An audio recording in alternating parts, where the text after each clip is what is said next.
Looking at the new powerful Ryzen 3000 processors for your new build, we got you covered. Hey, what's up everybody? I'm Rick, the host for this episode of MSI Procast. Today we'll be showing you how to get the most out of the AMD Ryzen 3000 chipset. And I'm really excited as these CPUs provide an amazing amount of cores and speed at a price that's in the reach of more consumers. This guide will show you our steps to overclocking the Ryzen 9 3900X, a 12-core, 24-thread beast running at a base 3.8 GHz up to 4.6 GHz boost frequency. MSI's latest X570 motherboards make it easy for you to tweak your processor to get the most out of your Ryzen CPU. Gamers, YouTubers, and especially content creators are looking forward to the power that the AMD Ryzen 3000 line has to offer, giving a boost to productivity, multitasking, and reducing rendering times. It's not hard to get a few hundred more megahertz with the right hardware setup, so you can enjoy even more power from your new CPU. Let's get to it.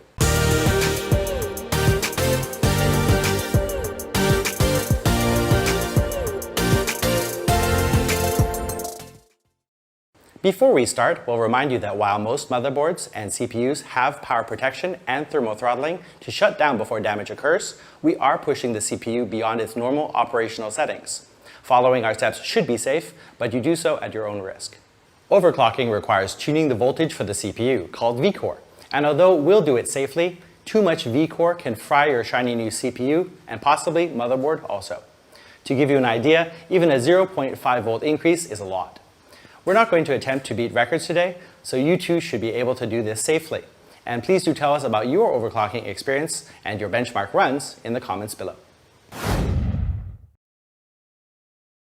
For this demonstration, we'll be using MSI's latest MEG X570 Ace motherboard that supports the new AMD Ryzen 3000 processors using a robust 12+2+1 IR digital power system and feature-packed BIOS for full control. There's 3 M.2 Lightning Gen 4 slots for your ultra-fast storage needs, all equipped with M.2 Shield Frozer heatsinks. Covering the VRMs is our Mystic Light Infinity design using an LED reflection effect. MSI's Mystic Light does 16.8 million colors with 29 different LED effects and controls onboard headers to light up your whole PC and compatible peripherals. Looking at memory, the 4 DIMM slots all have steel armor as well and can overclock selected RAM modules to a blazing fast 4600 MHz. Proper cooling is essential, so our extended heat pipe design connects the VRM banks and runs all the way down to the X570 Frozer heatsink, with a patented double ball bearing fan to keep things cool. On the rear panel, we've got Wi-Fi 6. That's the 802.11ax spec and onboard 2.5 gigabit LAN. At the front, there's 4 SATA 3 ports with Easy RAID and M.2 Genie. Dual 8-pin power connectors to unleash maximum performance feed into our improved digital power design with titanium choke tooths and the highest quality components. And with 3 steel armor reinforced PCIe Gen 4 slots for a strong hold, the X570 Ace supports both AMD Crossfire as well as SLI setups. Overclocking the AMD Ryzen 3900X will generate quite a lot of heat, so controlling core voltage is important. Remember, more voltage times each of the Ryzen 3000's cores equals a lot more heat. To handle this, we'll be using a hefty Corsair H150i Pro RGB 360mm AIO liquid cooler. We would suggest using at least a 240mm radiator for long-term stable results. Powering our rig is a Corsair HX850 with headroom for top-of-the-line graphics card power draw. Overclocking needs a good power supply with solid 12-volt rails, 2 ATX 8-pin connectors, and we recommend at least a 700 to 800 watt PSU. For RAM, we have 32 gigs of Corsair's Dominator Platinum RGB DDR4 running at 3000 MHz. And for a display, we have an MSI Optics MAG 271 CQR. We'll be using an NVMe M.2 drive, giving us blazing fast boot times for Windows, making the latest games load very quickly, and for video editing, they also make great scratch discs. Let's start with tests for a baseline to compare our overclocking results. Cinebench R15 turns in a nice 3100 points, while Cinebench R20 scores 7,021 marks, and Blender's BMW test completes in 2 minutes 40.9 seconds. So let's start, and there's a couple of ways to tweak and overclock this 3900X. Okay, hitting the power key, we'll tap the delete key and get into the BIOS. Here we can see the base clock and DDR frequencies of 3.6 GHz and 2133 MHz, respectively. First tweak we can do is to precision boost overdrive, so we'll hit F7 to get into advanced mode. From here, we'll go to overclocking settings and down just a bit to advanced CPU configuration. Hit enter to go into precision boost overdrive. This focuses on single core boosting. Auto is AMD's values. We can step it up to enhanced mode 1, 2, or 3. In testing, we found a sweet spot on enhanced mode 2. Using CPU Z to check our frequency and core temp for temperatures, enhanced mode 2 gave us a Cinebench R15 result of 3108 versus 3100 stock. Next test was Cinebench R20, and it came up with 7,119 points, 98 points up from stock, a small boost. Blender's BMW took a 0.5 second longer at 2 minutes 41.41, which is within statistical variance. That's a very simple boost, but let's try to push this chip. We aim to hit at least 4.2 GHz for the CPU. We'll overclock the CPU separately first, then enable AXMP for the RAM last. Each processor has slightly different overclocking headroom. Generally, the Ryzen 9 3900X can hit between 4.2 to 4.3 on all cores, 4.4 GHz if you get a really good chip. For overclocking processors, think of a triangle with workload, current, and temperature, which interact with one another. Too much or too little in one will impact the other two. For example, undervolting the CPU will reduce temperatures, but will likely affect benchmarks negatively. After you find your max stable overclock, for long-term use, back it down slightly. Back in OC settings, we'll go to CPU ratio and type in 42. We'll leave the core voltage at default for now, and hit F10 and yes to commit and reboot. And we'll fire up Cinebench R15, and we gain 131 over stock, coming in at 3,231 points. What did we gain in Cinebench R20? Just a hair shy of 400 points, with 7420 CB marks. Last, we'll try the Blender BMW, finishing over 7 seconds faster at 2:33:43. You can use Cinebench R20 for stability testing, running it for around 10 minutes. We're getting very close to the thermal limit of the AMD CPU. Even though the thermal sensor is reading under the limit of 115 degrees Celsius, the measuring point isn't exactly at the hottest point of the core. Starting around 95 degrees, according to sensors, your program may crash or your system may shut off completely. If this happens, or if you overclock too much, you may see the LED debug show 00. You'll need to turn off your PSU and wait till all motherboard lights are off. Then press the clear CMOS button for 5 to 10 seconds and release. We have one on the Ace, but if you don't have one, carefully bridge the 2 pins on the JBAT connector for 5 to 10 seconds. Either way, turn on your power supply, and after a moment, the power button will turn on your rig. Be patient as BIOS resets and try again. But wait, we're not done yet. Let's talk about adjusting the F-clock, what AMD calls their Infinity Fabric, the communication link between both dies on the Ryzen CPU, which can benefit overall performance. This value is tied to what your RAM can do, and it runs at half your memory speed. If memory speed is below 3600, you could potentially put in values up to 1800 MHz, the upper cap. But if you have a DDR4 4000 kit or higher, the F-clock max will still be 1800 MHz. With our Dominator Platinum DDR4, first we'll go down to DRAM setting and change the AXMP setting to Profile 1, raising our RAM to 3000 MHz. Next, we adjusted FCLK. We did get to the desktop at 1667, but crashed due to thermals, so we chose the more stable 1600 MHz. Back at CPU ratio, we use the plus minus keys to adjust to 4.25 MHz, and then we hit F10 and click yes to save settings. Time for results, and at our final settings of 4.25 GHz for the CPU, DDR4 at 3000 MHz, and Infinity Fabric or F-clock adjusted to 1600 MHz, we got a Cinebench R15 score of 3303, 200 points over stock. Cinebench R20 was also impressive at 7,518 marks, a rise of just under 500 from the 7,021 stock. Finally, Blender's BMW test came in a whole 10 seconds faster at 2:30:48, beating the stock 2:40:90 by a good margin.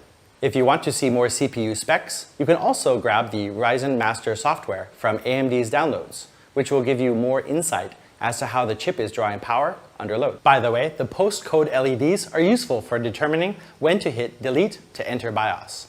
We saw A2, then O2. We tapped delete a couple of times, and we got into the BIOS. For further tweaking, you can manually adjust CPU core voltage. The Ryzen 3900X performs well between about 1.35 to 1.4 volts. Lower voltage reduces temps, but too much reduces performance too. Just remember to adjust in very small increments, as even a 0.2 volt jump up affects temperatures, and with too much, you can damage your CPU. You'll need to select AMD overclocking in the BIOS. Then, one line down, you can manually enter the value. We recommend around 1.37 volts if you choose to adjust this. Last is our alternate method. You can use the Game Boost onboard dial with power off, setting it to 4, then turning on the X570 Ace. With our CPU sample, we got a Cinebench R15 score of 3250. Impressive for a small turn of the dial. Before we updated the X570 Ace BIOS from 120 to 130, we did actually get the Ryzen 3900X to 4.4 GHz, though it crashed immediately under load. And we tried the Game Boost setting 6, which is 4.35 GHz at a custom 1.4 volt setting, to get a Cinebench R15 score of 3,422. It crashed the second time though, as thermals exceeded limits. Those of you with more experience may be able to get better results. Finally, some cooling tips. If you're hitting above 90 degrees, then you should lower the core voltage and/or core frequency.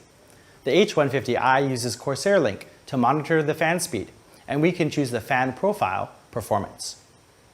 This runs fans at max, useful for stress testing to dump the heat as fast as possible. And lastly, don't forget to visit the hardware monitor section of the BIOS to adjust your fans or configure the default smart fan profile by dragging the circles. If you're streaming, you could set a quieter profile or a more aggressive profile to remove heat for heavy CPU loads like rendering. With your new Ryzen and an AIO cooler, a little tweaking can get you a bit more power for a little time spent in the BIOS. Now we want to know, what kind of results did you get with your setup? Please let us know how it went for you in the comments. If this guide helped you or if you learned something, don't be shy to hit that thumbs up button. Thanks for joining us today, and we wish you happy overclocking. See you all in the next episode.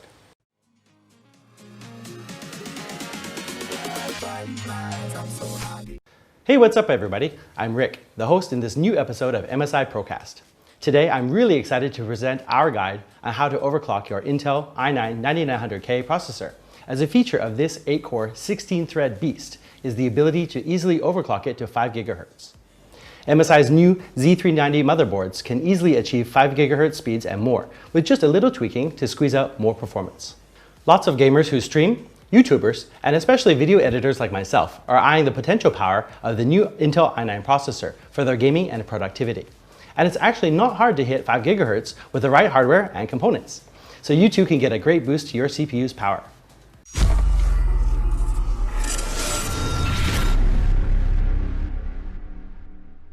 First, we need to remind you, while most current motherboards and CPUs have protection for power and thermal throttling and will shut down before they are damaged, we are pushing the CPU past its normal operating area, so you do so at your own risk. Overclocking your CPU, if done near the maximum extremes, especially looking at voltage for the CPU cores, has the possibility of frying your CPU and possibly even your motherboard.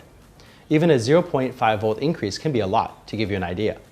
However, we're not going for the world record here today, just a small tweak to boost performance, so we can do this safely. And we'd love to hear about your benchmarks, components you used, and your stories down below. For this build, we'll be using MSI's MEG Z390 Ace motherboard that supports Intel's 8th and 9th gen core processors with a 13-phase VRM power delivery and feature-rich BIOS. This board has steel armor reinforcing all 3 PCIe slots for a stronger hold, preventing damage due to heavy graphics cards. And the Ace supports SLI and Crossfire. A good feature on this board is the steel armor for the 4 DDR4 RAM slots.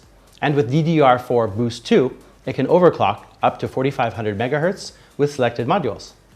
Helping keep the overclock stable is a solid VRM heatsink design with titanium chokes for power efficiency and a better thermal solution, and solid caps for lower ESR and long lifespan. There's a debug LED 2-digit display with 4 debug lights and BIOS flashback plus feature, if you have trouble. Covering the VRMs is the pre-installed I/O shielding with our Mystic Light Infinity design, with LED strips and a mirror reflection effect. MSI's Mystic Light is capable of 16.8 million colors and 29 LED effects, matching with the onboard headers to control your entire PC's lighting setup and compatible peripherals. And the MEG Z390 Ace comes loaded with 3 turbo M.2 Gen 3 slots with Intel Optane support, an easy RAID setup with M.2 Genie, 6 SATA 3 connectors, and USB 3.1 Gen 2, and the killer E2500 gigabit LAN. The Wi-Fi version of this board comes with the next-gen 2x2 Intel AC Wi-Fi with Bluetooth 5.0. We'll be using a Corsair RM850X for this, as we need a power supply with 2 ATX A-pin connectors, and that can supply at least 30 amps on the 12-volt rail. Be sure to check specs before you buy one. And we're using an i9 9900K CPU. Z390 boards will support 9th gen CPUs out of the box, and some Z370 boards can also, if you do a BIOS update first. The best 9900Ks can hit 5 GHz around 1.25 volts. Great CPUs are closer to 1.30, and average CPUs use 1.32 volts or higher. Controlling voltage is especially important with the 8-core i9 CPU because more voltage creates extra heat from each core. Speaking of heat, the 9900K generates a lot of heat under full load, and even more with AVX loads like Prime 95. You can get by at 5 GHz with a 240mm rad, but we're using a Corsair Hydro Series H115i 280mm liquid CPU cooler. For RAM, we'll be using 32 GB of Corsair Vengeance DDR4 running at 2666 MHz. This RAM has XMP and also works with our Dragon Alliance mode. This mode can achieve even higher frequencies than the top XMP setting. Our main drive will be a Samsung 960 EVO 1TB M.2 drive, which will give us super fast boot times for Windows and amazingly fast game loads, also being useful for Premiere Pro scratch discs. And we're putting all this in MSI's newest case, the GUNGNIR 100D, with a tempered glass panel, 3 120mm front fans, and an ARGB fan with 8-port RGB fan hub included. You can adjust the LED lighting with a button on the top of the case. It also gives you an easy way to clean up the cables in the back. The spacious interior with great airflow will improve your cooling while running your system. So let's start, and at the end, we'll show you an easy step-by-step list. Okay, hitting the power key, we'll tap the delete key and get into the BIOS. From the main screen, we'll press F7 to get into advanced mode, to get to the full overclocking settings. Go to overclocking settings, and we can change the OC Explore mode to expert, which allows us to see all the settings and values. So our first step will be to change the CPU ratio, and we'll type in a value of 50 here. And ring ratio should be at 47, which you may need to adjust. We suggest a ring value 3 less than the CPU ratio. Ring ratio controls the non-core CPU parts, such as the memory controller and cache, and a higher value will produce better benchmarks. The CPU ratio mode allows to select fixed, which you may want to try for benchmarking, but for daily use, the dynamic mode will keep your CPU cooler and save your power bills in the long run. For overclocking these latest 9th generation Intel chips to 5 GHz, our recommendation for the i9 9900K is 1.32 volts. For the i7 9700K, we suggest 1.37 volts, and for the i5 9600K, 1.43 volts. If you're lucky and get a good CPU, you can lower core voltage and still have a stable 5 GHz, which means less heat.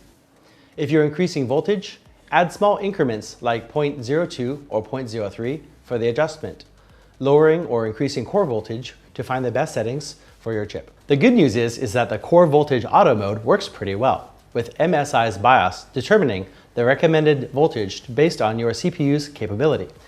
Auto core voltage is set lower for very good CPUs and higher for average ones. In the CPU core voltage mode, there's 5 modes to pick from, with auto choosing override mode when doing overclocking. Adaptive changes the voltage depending on CPU load. Offset mode adds the offset voltage onto the default voltage. In the end, we'll pick override mode. When the CPU load increases, the core voltage decreases or drops, causing V-droop. In digital power settings, the CPU load line calibration control corrects this drop, and we're leaving this on auto. If you're doing stress testing with a heavy AVX Prime 95 load, you may need to increase the CPU throttling temperature, and you can do so going into CPU features, to the CPU over temperature protection, and adjust it here. You can set it to 115 degrees for stress testing. And finally, we're going to set the Intel C stage value to disable for better overclocking stability. Save your settings, restart, and we should be ready to test. Just a reminder that your DDR4 RAM may have XMP profiles, so you can experiment turning it on after a successful overclock. Okay, so it's actually pretty easy once you have the right components all assembled. In summary, you'll need to go into the BIOS and set the CPU ratio to 50. Next, use auto for CPU voltage, or you can manually set the value. You can set the CPU core voltage mode to override, though auto should be the same. Go ahead and disable that Intel C state for better stability. Run a quick benchmark in Cinebench or your bench of choice. Back in the BIOS, you can try enabling your memory's XMP, save, and benchmark again. So next on the list is stability testing, and we can use CPU-Z to check the CPU frequency. To check CPU temperatures and power, we can use Core Temp or Hardware Info 64.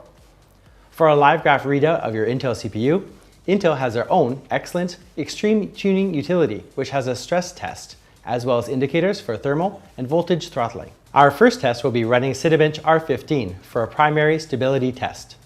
In our testing, the 9900K went from 2009 points at stock to 2167 points at 5 GHz. That's an increase of over 158 points, or an 8% gain, and that's pretty darn impressive. For a torture stability test, Prime 95 version 27.9 or higher will test AVX instructions, and half an hour is a good quick test. Whereas, if it can survive 2 hours, then your system is completely stable.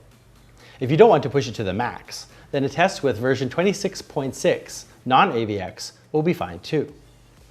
Running Prime 95 version 27, the VRMs get very hot, so have a fan directly pointed at your VRMs to help cool them if you're running this test for long periods of time. No normal loads will cause this kind of temperature though, so even heavy rendering shouldn't require a fan. With the overclock stable, you can start enjoying your new power, or you can decide to either push for higher CPU clock frequencies or lower the voltage to decrease CPU temps.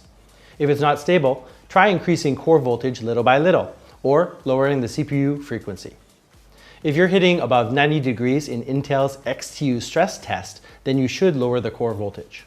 Last thing, don't forget to visit the hardware monitor section of the BIOS, where you can adjust your fans or change the default smart fan profile by dragging the circles.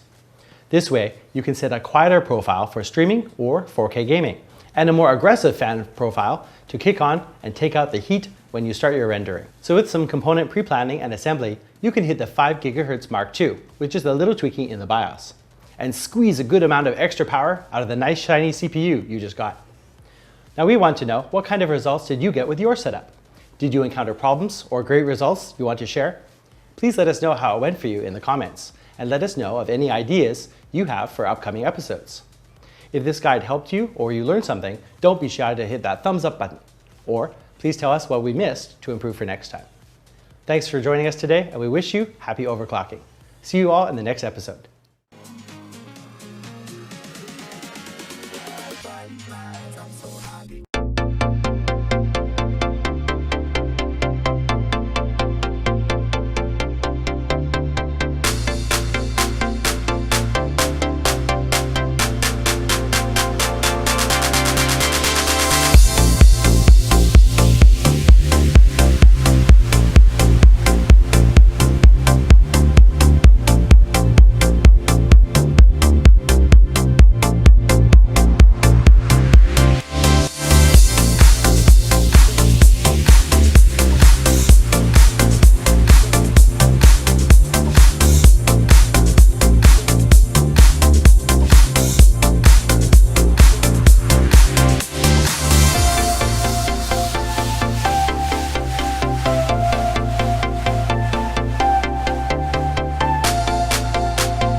Hey, what's up everyone? I'm Rick, the host in this episode of MSI Procast. Today we're going to be checking out the features of the Trident X Plus. It's built to be a powerhouse that will continue to stay up to date with your gaming needs. With premium components handled by Silent Storm Cooling 3, slots for extra storage, and the latest and best Intel 9th Gen CPU with a top-of-the-line graphics card, this is a great system, and we'll be checking it out on today's show. The core concept of the Trident X Plus is easy upgradability for storage or a new graphics card down the road. And the very efficient Silent Storm Cooling 3's tri-chamber design will keep it all frosty. Let's look inside. In the separate top chamber, the RGB illumination lights up your full-size GeForce RTX 2080 Ti 11GB, and it fits cards up to 300mm in length. If you want to add an additional M.2 drive, there's a spot for it on the same side down below. The X Plus has 2 SSD spots with one pre-installed, and the caddies are easily removed, taking off the 3 screws.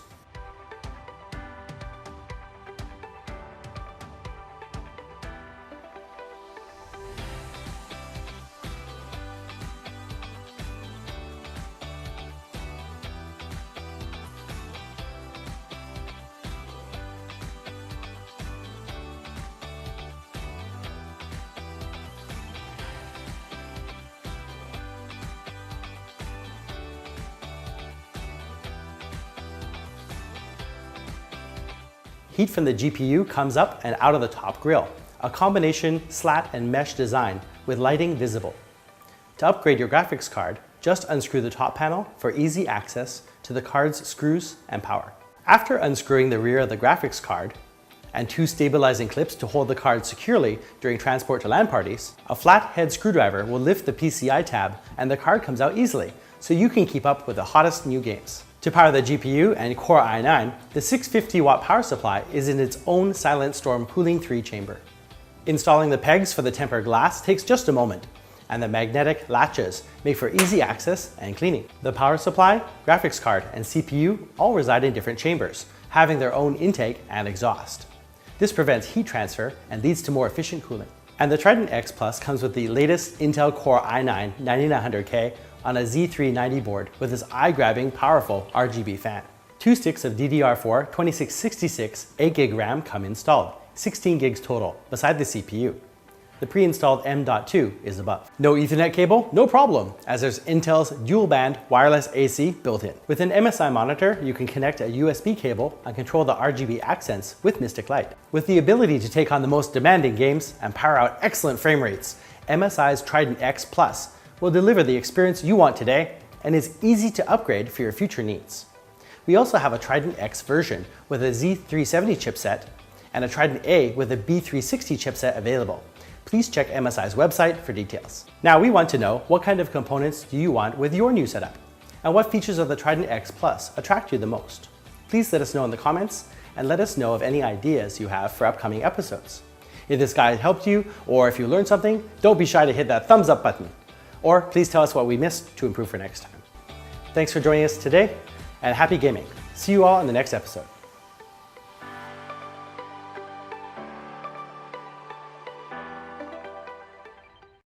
On the go but need to hook up with home base, work with multiple programs battling for space on your display, or just want to relax at home with an extra screen? Let's show you how to maximize your screen by connecting monitors to your laptop. We've got you hooked up.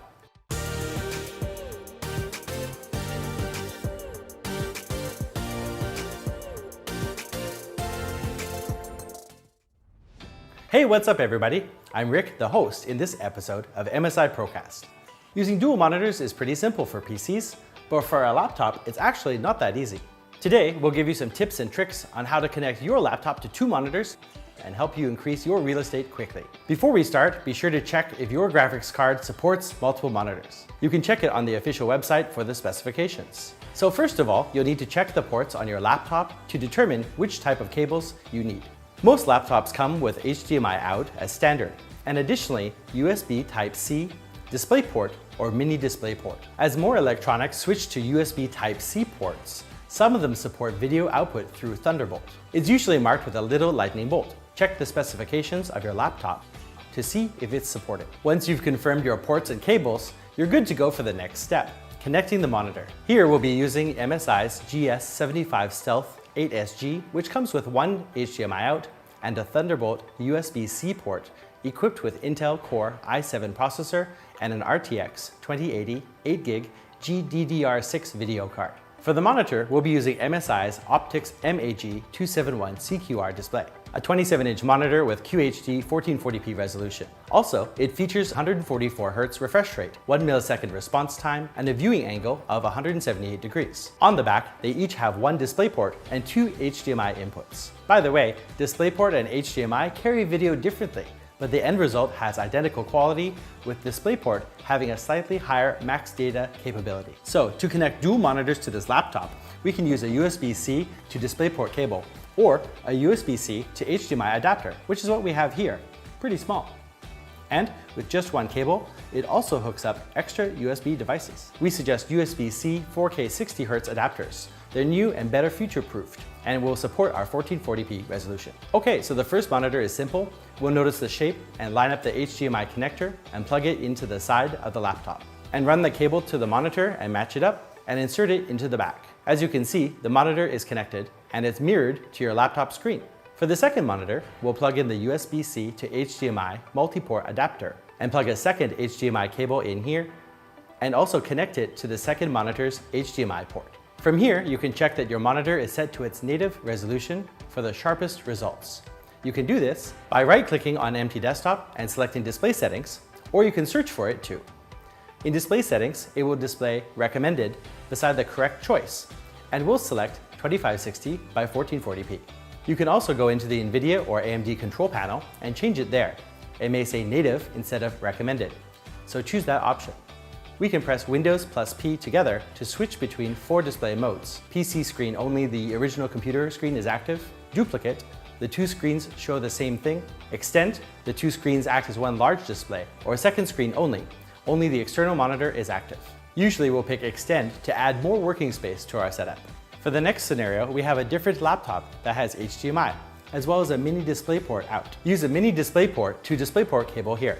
Just plug the mini DisplayPort into the laptop and connect the other end to the DisplayPort in the back of the monitor. And it's done. So the biggest bonus of hooking up to large screens when you get home is more working area. Perfect if you need to view many programs at the same time. Here are some setup scenarios to match your needs. With a single monitor, you can do gaming on the extra monitor using Extend and stream and chat with a laptop. Dual monitors for gaming and chat. These MSI Optix MAG monitors have a 2mm super narrow bezel, perfect for a gaming and chat setup. So we have the first monitor set to mirrored and extended the second monitor. Or you could use all three for one huge display using extend modes on both monitors we plugged in. If your laptop is older and has a DVI connector, you can grab a DVI-D male to HDMI female adapter or wire. And don't worry, if you're not rocking the latest laptop, you can still connect one monitor, maybe even two.